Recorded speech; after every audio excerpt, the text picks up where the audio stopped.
नमस्कार। Economics Awadh classes YouTube channel पे आपका स्वागत है। डेली एमसीक्यू क्लास के अंतर्गत आज की क्लास में हम लोग अर्थशास्त्र से संबंधित लगभग 25 बहुविकल्पी प्रश्नों को सॉल्व करेंगे। यह प्रश्न TGT, PGT, NET, JRF, KVS, NVS, GIC, LT एवं बिहार पीजीटी एवं टीजीटी परीक्षा के लिए महत्वपूर्ण है।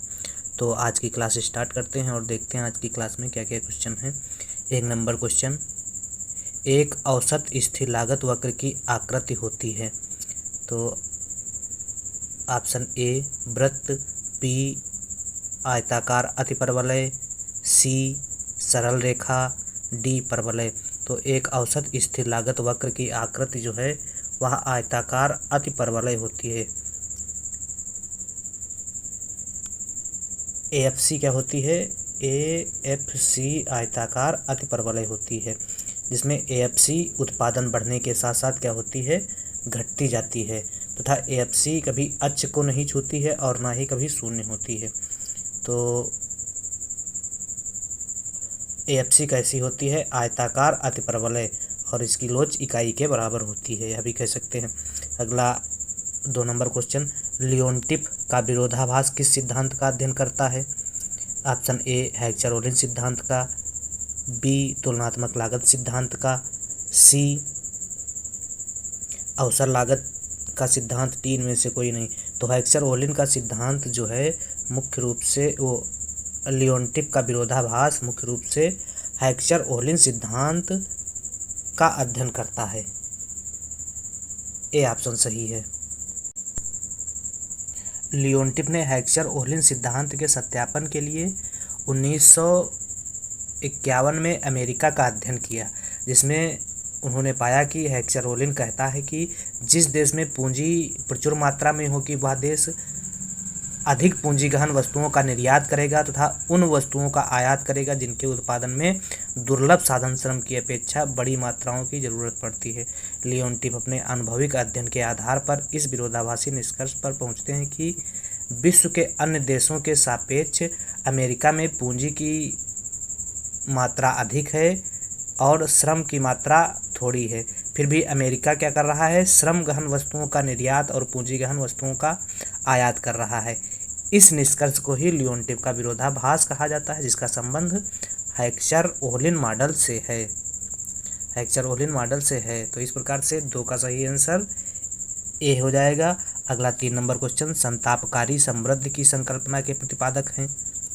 तो संतापकारी समृद्धि की संकल्पना के प्रतिपादक जगदीश भगवती जी हैं, सी ऑप्शन सही है।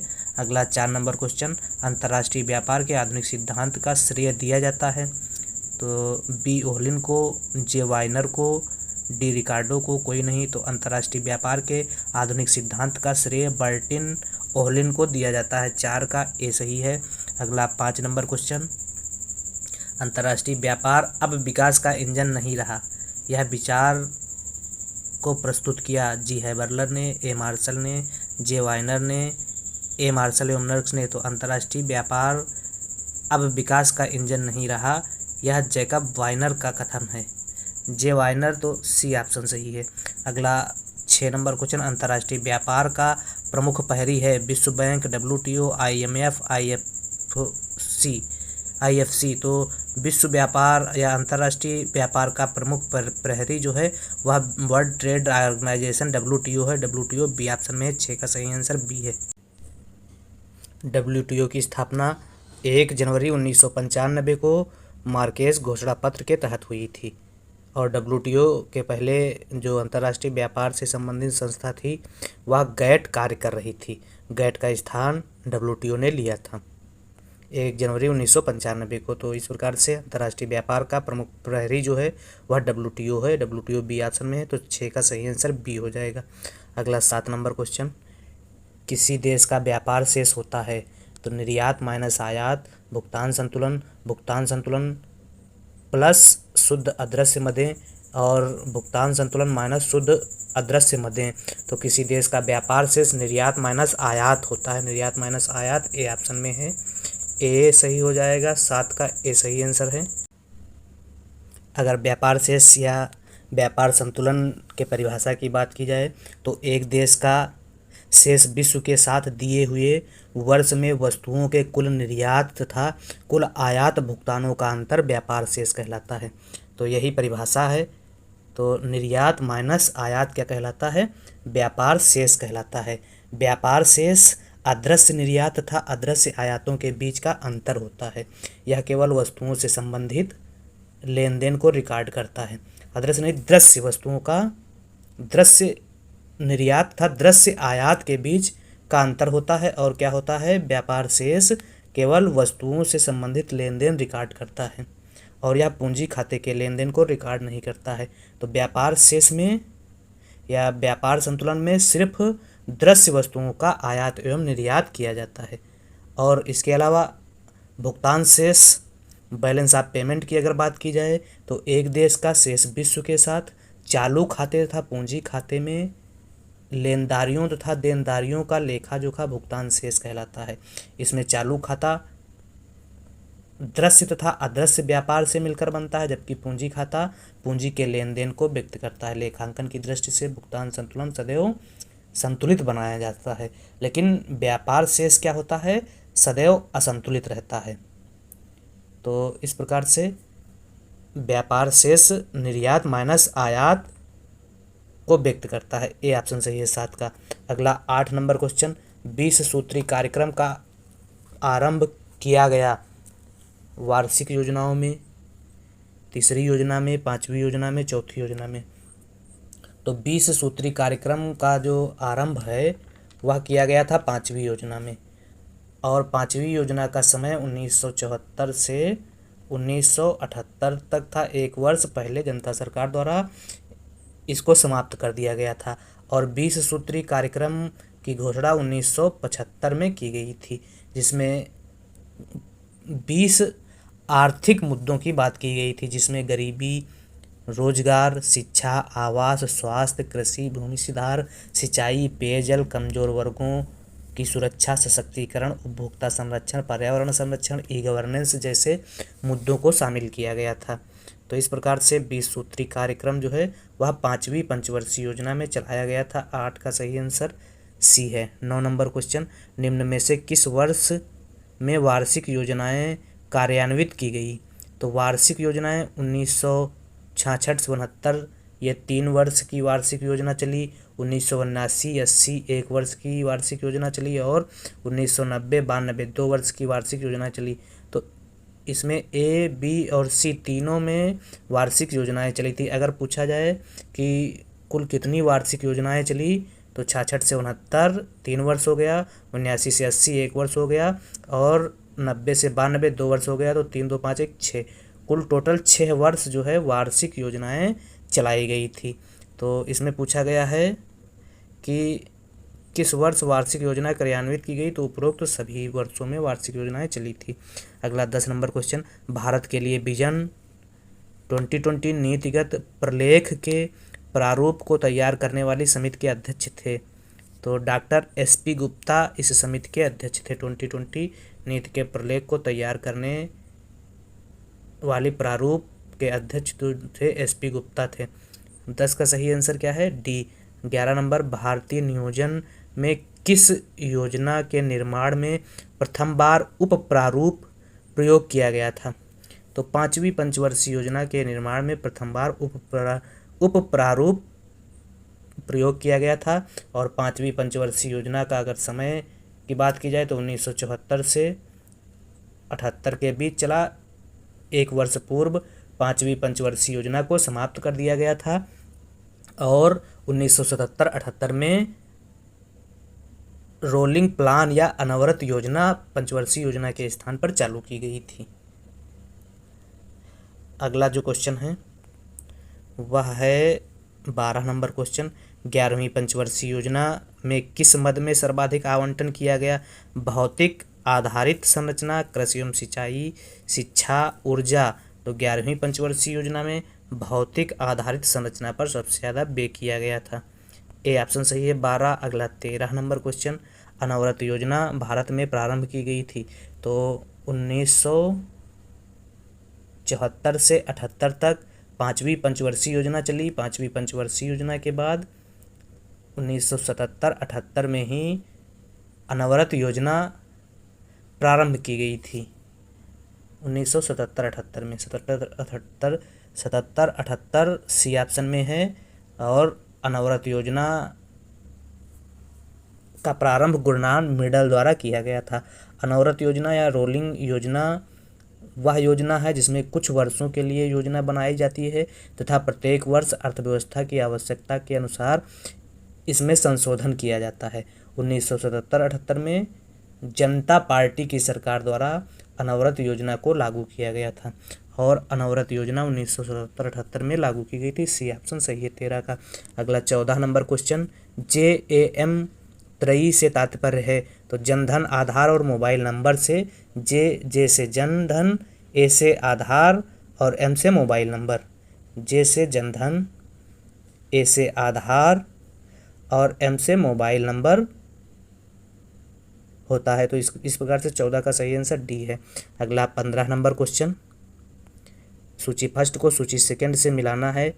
सूची फर्स्ट में कार्यक्रम के नाम दिए गए हैं और सूची सेकंड में कार्यक्रम किस वर्ष लागू किया गया उसका समय दिया गया है। इसको सही से मिलाना है।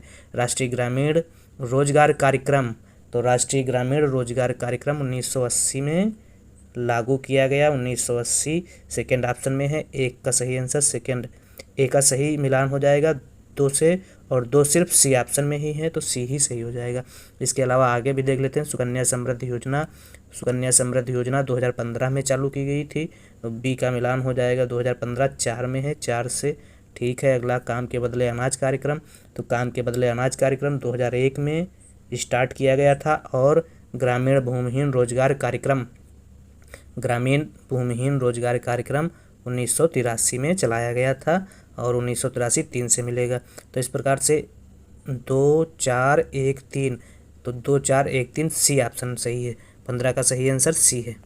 अगला 16 नंबर क्वेश्चन, भारत में आर्थिक समृद्धि के LPG मॉडल के प्रवर्तन का श्रेय निम्न में से किसे दिया जाता है।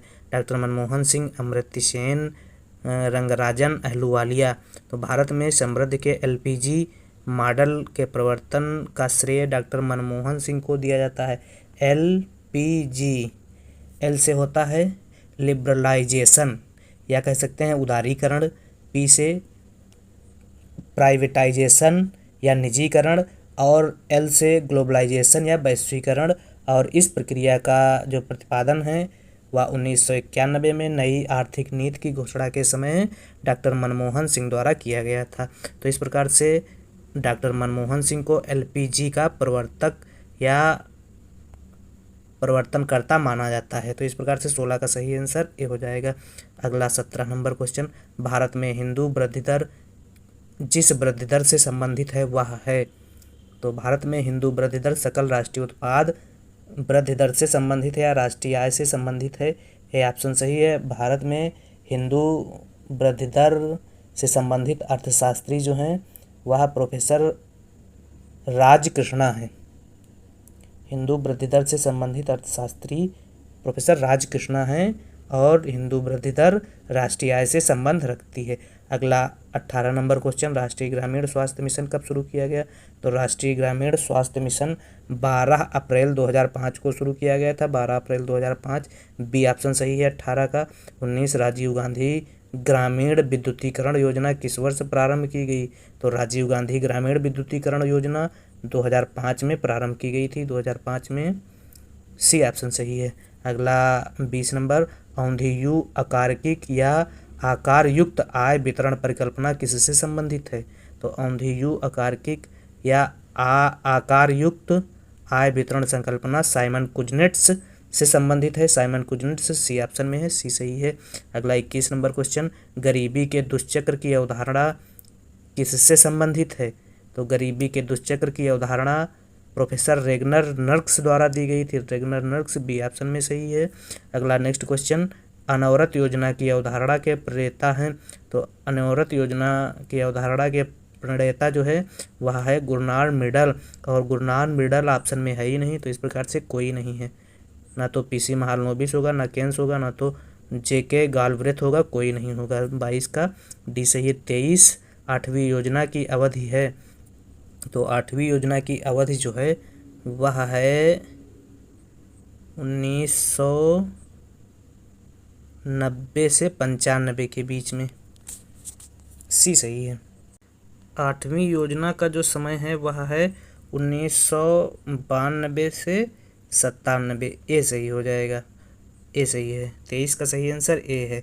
और 8वीं योजना का जो केंद्रीय बिंदु था वह मानव संसाधन का विकास था।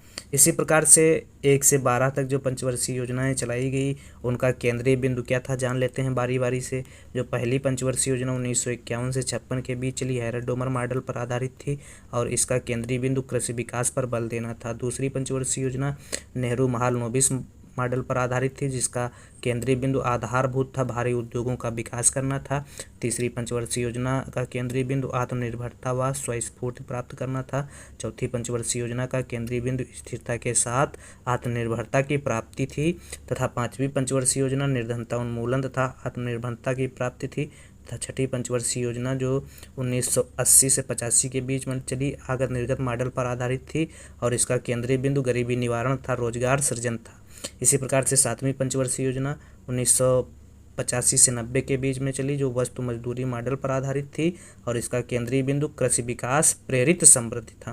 तथा इसके बाद 1990-92 2 वर्ष का योजना अवकाश रहा और 8वीं पंचवर्षीय योजना 1992-97 जॉन डब्ल्यू मिलर मॉडल पर आधारित थी और केंद्रीय बिंदु मानव संसाधन का विकास करना था।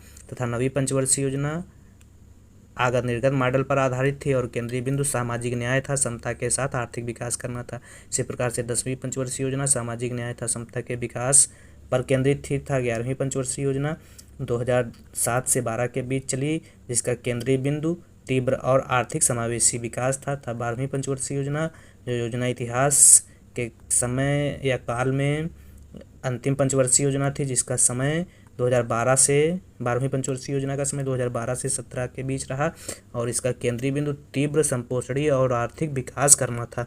इस प्रकार से आज की इस वीडियो में हम लोगों ने 23 बहुविकल्पी प्रश्नों को सॉल्व किया, जो आगामी शिक्षक भर्ती परीक्षा के लिए महत्वपूर्ण है।